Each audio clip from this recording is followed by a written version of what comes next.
Hello सभी को नमस्कार। जय हिंद।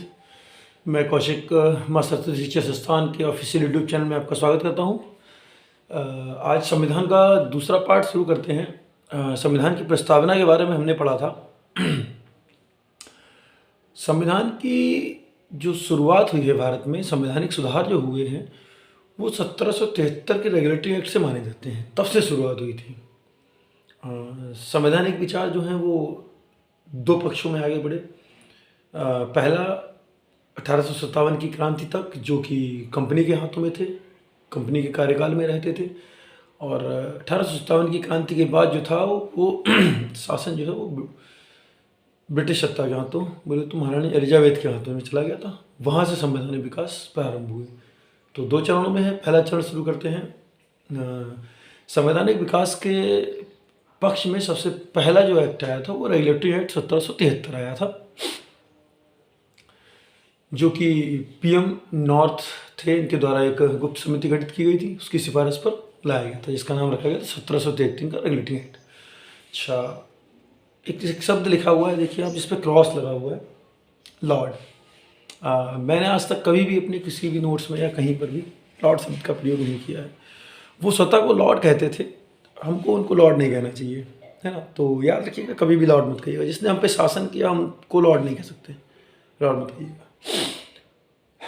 इसके तहत क्या था, जो कि ब्रिटिश ईस्ट इंडिया कंपनी की कार्यपालिका, जो कि पहले 1 साल के लिए चुनी जाती थी, उसको अब 4 साल के लिए कर दिया गया था।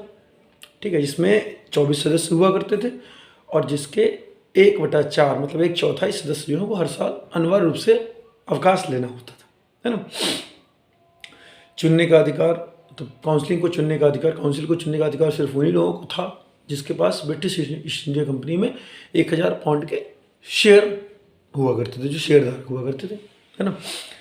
अच्छा जी, इसी एक्ट के तहत जो कि पहले गवर्नर हुआ करता था बंगाल का, उसको बंगाल का गवर्नर जनरल कहा गया, और उसको 3 प्रेसिडेंसीज, बंगाल, मुंबई और मद्रास प्रेसिडेंसी की सत्ता दे दी गई। मतलब इन तीनों प्रेसिडेंसी का एक गवर्नर जनरल नियुक्त किया गया, जिसको बंगाल का गवर्नर जनरल कहा गया, जो कि कौन था, वॉरेन हेस्टिंग्स था, है ना। इसके 4 सदस्य थे, फिलिप फ्रांसिस, क्लेवरिंग, मानसन और वारवेल।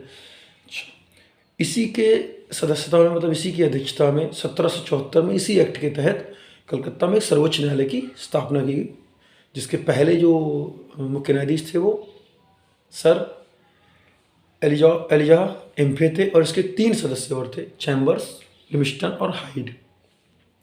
अच्छा, इस एक्ट के तहत कंपनी का राजस्व, नागरिक और सैन्य मामलों की जानकारी जो है वो बोर्ड ऑफ डायरेक्टरेट एक नियुक्त किया गया था ब्रिटेन में, जो कि कंपनी के कार्यों पर निगरानी रखता था, उसको जानकारी सौंपनी होती थी।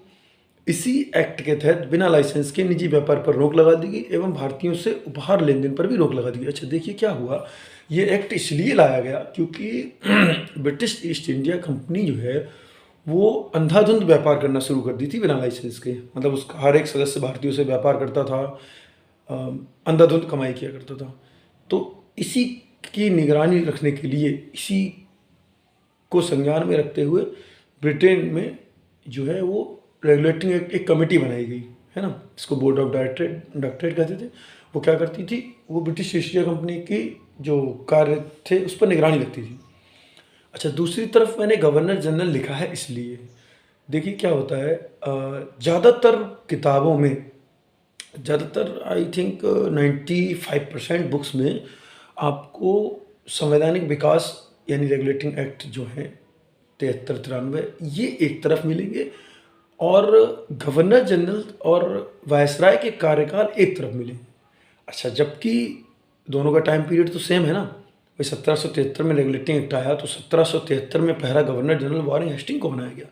तो मेरे हिसाब से कुछ नए तरीके से पढ़ने की कोशिश कीजिए। वॉरेन हेस्टिंग के, मतलब जब गवर्नर जनरल के कार्यकाल और रेगुलेटिंग एक्ट के कार्यकाल एक साथ पढ़ने का प्रयास कीजिए, क्योंकि दोनों का कार्य पीरियड तो सेम है। तो उससे क्या होगा, आपको दोनों चीज़ें अलग अलग पढ़ने की ज़रूरत नहीं पड़ेगी। और मुझे लगता है नोट्स बना के एक बार प्रयास कीजिएगा कि दोनों चीज़ें आपको एक बार में ही कंठस्थ हो जाएंगी, बार बार अलग अलग पढ़ने की ज़रूरत नहीं पड़ेगी। हाँ, तो गवर्नर जनरल देखिए इनका कार्यकाल 20 अक्टूबर 1773 से 1 फरवरी 1785 तक रहा। जब रेगुलेटिंग एक्ट आया तो इनको पहला गवर्नर जनरल बनाया गया। अच्छा, इनके कार्य देखिए, इन्होंने क्या किया। इन्होंने बंगाल में द्वैत शासन प्रथा को समाप्त किया और प्रत्येक जिले में फौजदारी और दीवानी अदालतों की स्थापना कराई।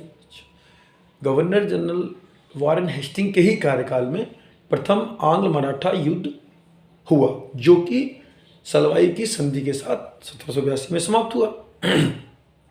इन्हीं के कार्यकाल में द्वितीय आंग्ल मैसूर युद्ध हुआ, जो कि मंगलौर की संधि के साथ समाप्त हुआ, है ना। वारेन हेस्टिंग ने ही 1784 में एशियाटिक सोसाइटी ऑफ बंगाल की स्थापना कराई। इन्होंने बोर्ड ऑफ रेवेन्यू की स्थापना की। 1781 में कोलकाता में पहला मदरसा, मतलब देखिए आप सोचिए, एक अंग्रेज आकर भारत में पहला मदरसा और जोनाथन टंकन के द्वारा बनारस में संस्कृत विश्वविद्यालय की स्थापना करवाता है एक अंग्रेज आकर। कितने दुर्भाग्य की बात है हमारे लिए। हाँ, पहले विश्वविद्यालय थे, उनको नष्ट करवा दिया गया था, मतलब रिस्टेबलाइजमेंट किया गया संस्कृत विद्यालय का जोनाथन टंकन द्वारा। इसके जो पहले वाइस चांसलर थे वो सर विलियम जोन्स थे, और इन्हीं के कार्यकाल में पिट्स इंडिया एक्ट भी आया था। अच्छा, पिट्स इंडिया एक्ट से पहले एक आया था एक्ट ऑफ सेटलमेंट, 1781 में आया था। उसके बारे में और पिट्स इंडिया एक्ट के बारे में आगे पढ़ेंगे, और आगे के वायसराय जो इसी पीरियड में हुए उनके बारे में आगे पढ़ेंगे। धन्यवाद, वीडियो को देखिएगा और अच्छी लगे तो लाइक शेयर सब्सक्राइब कीजिएगा। Thank you. जय हिंद, जय भारत।